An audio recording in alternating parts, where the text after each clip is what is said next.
Es momento de entrevista ahora en BTV Noticias. Se vienen las elecciones de octubre, la primera de este ciclo electoral que es obligatoria y no solamente hay que desempolvar la credencial, sino que también hay que ver qué votar, cómo votar, y el trabajo de la Corte pasa a ser muy importante, de la Corte Electoral, y de eso vamos a conversar a continuación con Pablo Klappenbach, que es uno de los ministros de la Corte. Gracias por estos minutos. Gracias a ustedes por la invitación. De días de muchísimo trabajo en esta previa a las elecciones. Sí, por supuesto, pero igual es un trabajo que está muy pautado, ya sea por las leyes, bueno, obviamente la Constitución y nuestros reglamentos. Entonces, la Corte Electoral hace ya mucho tiempo aprobó un calendario electoral según las pautas, ya sean legales o reglamentarias, y se van cumpliendo. Entonces, es cierto, es mucho trabajo, pero cumpliendo con lo que es natural para nosotros. Empecemos por algo que fue de ayer, que es que la Corte decidió publicar la información que le mandaron los partidos políticos respecto a cuánto estiman que van a gastar en presupuesto, recibir de dinero, de donaciones, entre otros asuntos, y gastar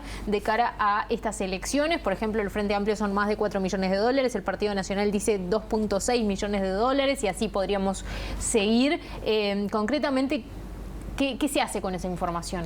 Esa información responde a una presentación que está establecida en la ley 18.485, que el estimativo y las donaciones deben ser declaradas y se presenta fecha límite 27 de septiembre y así se cumplió. Pero la Corte no tiene capacidad de controlar que las donaciones sean efectivamente hechas. Ni capacidad ni autorización legal tampoco. Es más, la publicación tampoco está previsto en la ley, simplemente la Corte decidió que como es una información pública, era mejor ponerlo en nuestra página web a disposición de toda la ciudadanía, y así está desde el día de ayer. Hace pocos días tuvieron que tomar una decisión respecto a lo otro que se va a votar, no solamente candidato a presidente, no solamente senadores y diputados, sino también la reforma a Vivir Sin Miedo. Y resolvieron que si aparecen papeletas por el no, esas no van a anular el voto, porque no existen. ¿Por qué llegaron a esa resolución? Sí, voy a ser más preciso en lo que significa la resolución. Primero, la resolución no es una innovación, se tomó exactamente igual en 2014, cuando hubo también otra reforma con la constitucional. baja de la imputabilidad. Y es exactamente la misma, o sea, no es una innovación, es exactamente la misma. Pero había una denuncia respecto a la aparición de papeletas apócrifas. Exacto, y aquí también recibimos una denuncia. En aquel entonces fue presentada por el Frente Amplio, en este caso es presentada por los que están impulsando esta reforma.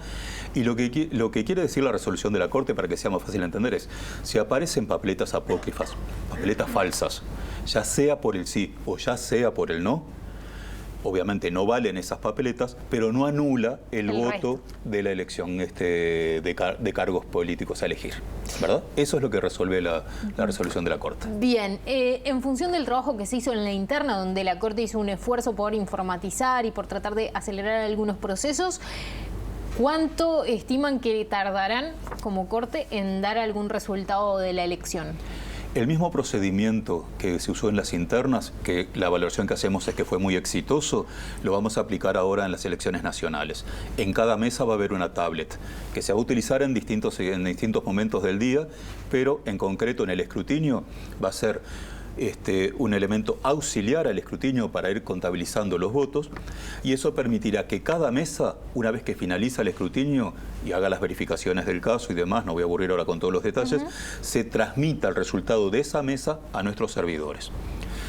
Por lo tanto, a medida que se van publicando, transmitiendo, ya también quedan publicados en nuestra página web para que los vea la ciudadanía en completo. O sea, usted terminó una mesa, ya va a estar ese resultado publicado. Va a estar publicado más tarde cuando lleguen las copias de actas a nuestras oficinas, las copias de actas de escrutinio también. Así se podrá comparar lo transmitido con lo que dice el acta de escrutinio, siempre recordando que es el resultado de escrutinio primario y provisorio. Nuestra ley prevé un escrutinio departamental que realizan las juntas electorales en todo el país. Entonces, le voy a hablar de lo que pasó en las internas.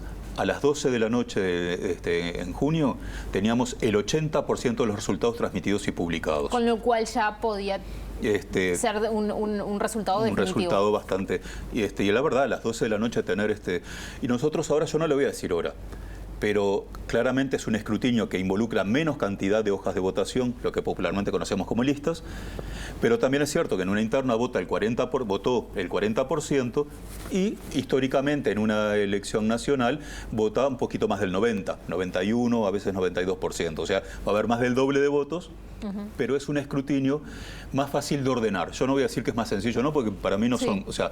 Con lo cual esperan que pueda agilizarse un poquito más. Es de esperar. De todos modos, en las internas hubo mesas que terminaron a las 9 de la mañana, a las 9 de la noche, perdón, y transmitieron, y hubo mesas que terminaron a las 4 de la mañana y transmitieron a las 4 de la mañana. Eso depende del trabajo que hace cada una de las comisiones receptoras de votos. Bien, pero podemos esperar que la Corte tenga alguna resolución antes de las 12 de la noche, lo cual, o sea, algún indicio de ganador, lo cual es interesante. ¿Qué tan lejos estamos de que quede obsoleto el rol de las consultoras que a través de boca de urna dicen el presidente es tal o quienes pasaron al balotaje es tal? Yo creo que los roles son bien distintos. Las consultoras hacen un trabajo científico que tiene que ver con muestreos. La Corte Electoral cuenta cantidad de votos y comunica cantidad de votos, no porcentajes tampoco. Y eso es bien distinto también. Entonces, me parece que no son incompatibles los dos trabajos. El que le corresponde a la Corte es comunicar cantidad de votos. Y la forma más cristalina que tiene es, a medida que se van transmitiendo los resultados, lo publica. Si usted saca una conclusión con 10 circuitos de 7.122, es responsabilidad suya que sacó con 10. Si lo saca con 3.000, ¿verdad?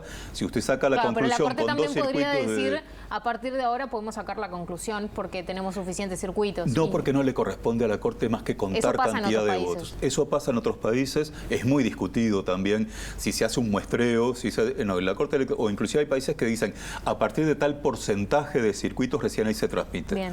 En el caso de la Corte, el primero que transmite ya está a disposición de la ciudadanía. Para finalizar, hace pocos minutos informaron en su cuenta de Twitter de la Corte que no se puede votar observado en otros departamentos. ¿Eso es una novedad? ¿En qué casos sí se puede votar observado? No es novedad, desde 1984 a la fecha es exactamente igual. Yo voy a ir por el otro lado. Solo pueden votar observado los integrantes de mesa, que no les toque actuar en su propio circuito, el custodia, los funcionarios electorales que actúen en ese, cuidando esos, trabajando en esos circuitos, y también en el caso de los circuitos rurales, quien tiene credencial en un circuito rural puede votar observado en cualquier circuito rural de ese mismo departamento. Pero si no, solo se puede votar en su propio circuito. Y nunca hay posibilidad de votar fuera del departamento donde usted tiene su credencial. Bien. A fines de agosto de este año, el Parlamento aprobó una ley de accesibilidad en el que ustedes van a encontrar en el plan circuital que cada circuito tiene una columna de accesibilidad S o N sobre si el circuito es accesible o no para personas en condiciones de discapacidad motriz.